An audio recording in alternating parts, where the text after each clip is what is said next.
You can determine the chance of success by approaching the person you want to extract. You'll make sure you can get them out. Best carry them to the chopper instead. Extract the next staff member.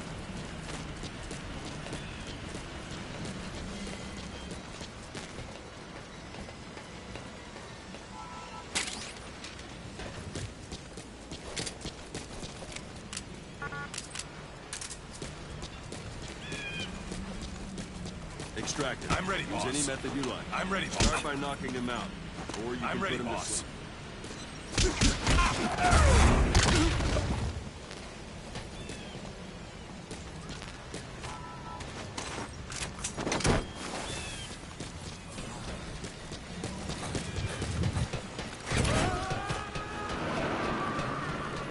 Extraction complete.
Select weapons items under the development heading.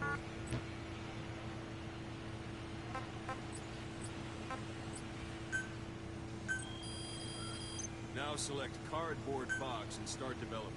Just be aware that development requires funds. Development is finished. You can have the support unit supply you with weapons and items you've developed. Think of it as your own personal delivery service.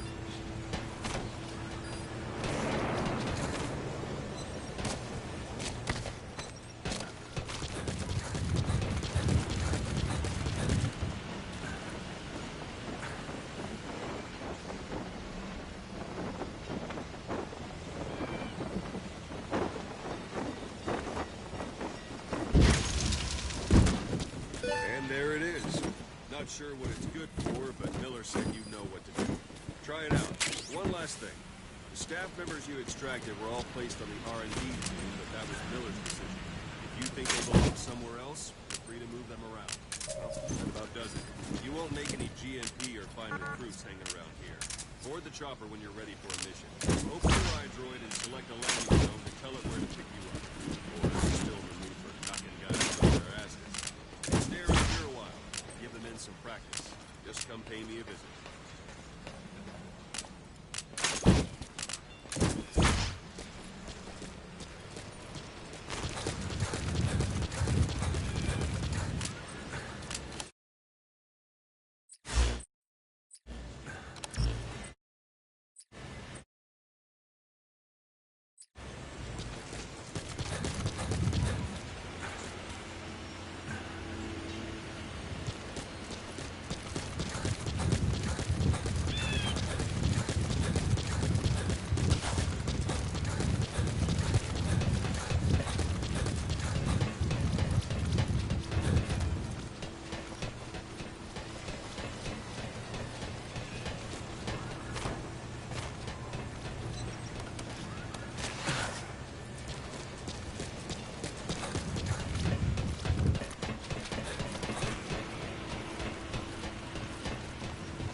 practice.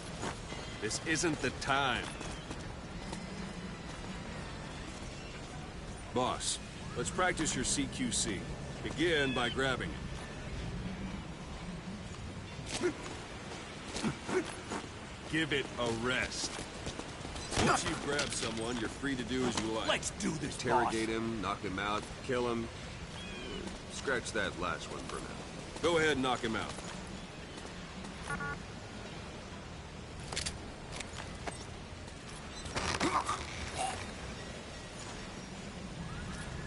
Good. Go on and extract him.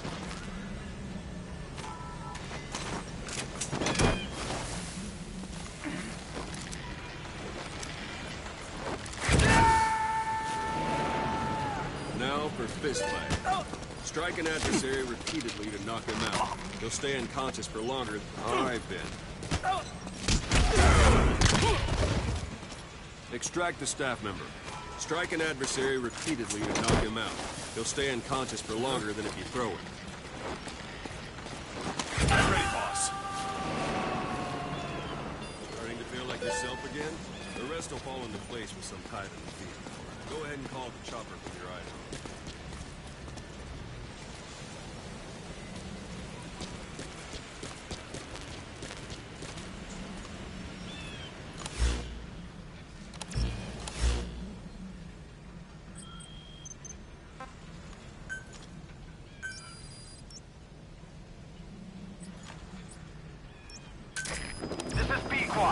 Arriving shortly at LZ.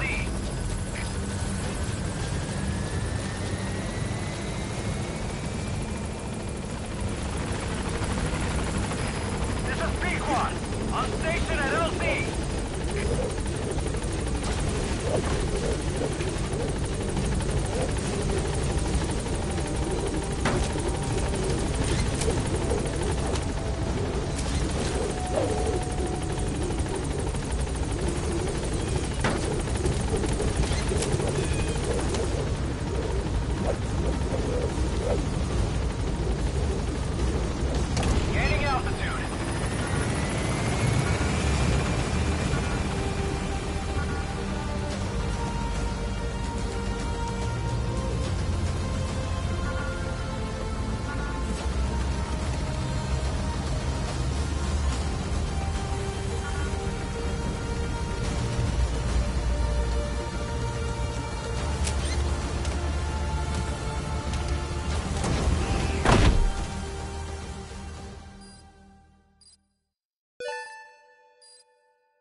I know you haven't been back long, but I've prepared a list of missions for you. Open your iDroid.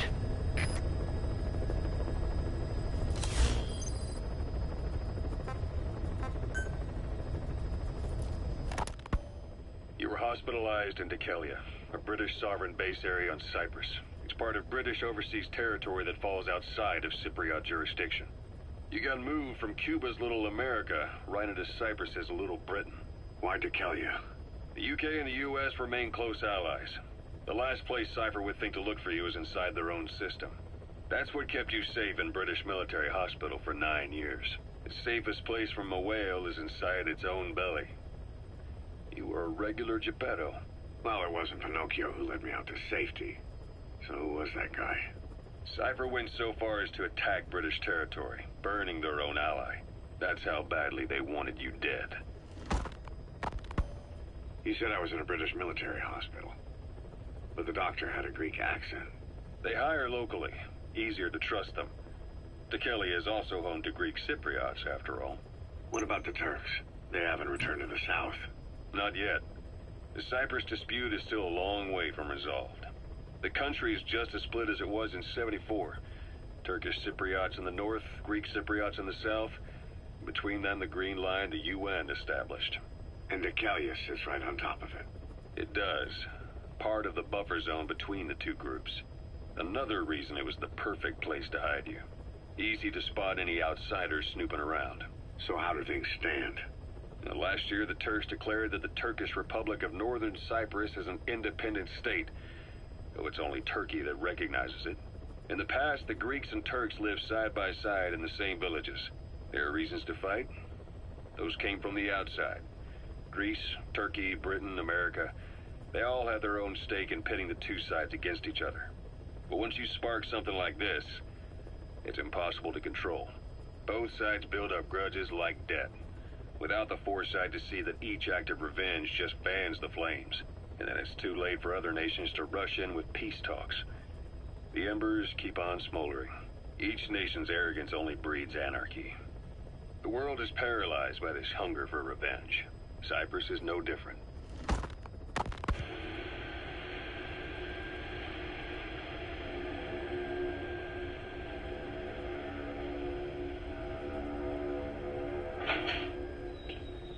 You're up. We're changing ships? We can't go sailing the Suez in a whaler. The Suez Canal. When did they reopen it? Not long after you were attacked. Once they finished sweeping it for mines after the Arab-Israeli conflict. Can you stand? We're going to transfer to a container ship for passage through the Suez. Our destination is Pakistan, Afghanistan's neighbor to the south. There, we disembark and head via Peshawar to the Zero Line, the border. We'll travel to the Khyber Pass by road. And then? We continue on horseback. Afghanistan's main roads are under Soviet control. We'll need to go around them. It'll be all narrow, winding paths through the mountains. We'll do better on horseback. It's a local guerrilla tactic. They use the higher ridges to avoid air recons. Then they charge down the mountains for ambushes. The Soviets still haven't devised a counter-strategy. Our time frame is only half as much as we really need. It's gonna be a tough march. Better horses than boats. Well, it'll make for good physiotherapy. Take the time to get used to that new arm. While the Soviets have indicated they are not participating in the Los Angeles Olympics, primarily because the United States has made no attempt to guarantee the safety of the Soviet Union's athletes, the United States is increasingly demonstrating the belief that the issue has nothing to do with its preparations, and in fact this is retaliation for the Western nations' boycott of the previous Moscow Olympics. That concludes today's news. That's quite some news. The Soviet Union not attending the LA Olympics? Yeah. Andropov's death has changed some things. They're calling it revenge for the Western boycott of the Moscow Olympics. Countries boycotted the Moscow Olympics? Yes. In protest of the Soviet Union's invasion of Afghanistan. Over 50 countries were absent. It's too bad I didn't get to see Yamashita's judo. When the 40th Army crossed the Amu River 4 years ago, détente went right out the window. The U.S. Congress chose not to ratify SALT II, and Reagan's hardline politics won in the presidency in a landslide. According to him, the Soviet Union's an evil empire. A second Cold War. And there's been no end to regional conflicts and civil wars. Lebanon, the Falklands, Grenada, Iran, Iraq. The story never changes. Egypt and Israel did sign a peace treaty. But then the driving force on the Egyptian side, President Sadat, was assassinated afterward. Apparently his actions were considered a betrayal of his fellow Arabs. Islamic extremists? Yes. Fundamentalist extremists have been responsible for some bold acts of terrorism in recent years. We've had extremist students in Iran take U.S. embassy workers hostage, and suicide bombings in Lebanon. Over 300 foreign soldiers stationed there have been killed.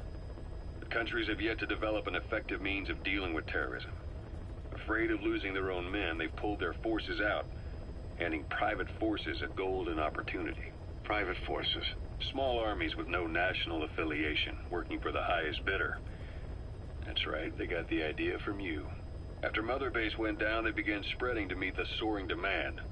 Miller's organization is just one of many PFs now. The entire world is after you. But at the same time, it needs you too. Miller told me about what happened in the Caribbean 9 years ago. You do remember Miller. You'd formed a private army with him. An army with no allegiance to a nation. I remember, but... I see. You're not sure what's fact and what's a fantasy caused by the coma. It's still all a mess, huh? All I can do is tell you the facts as they were told to me. I've gone easy on you up until now, but this is where the heart...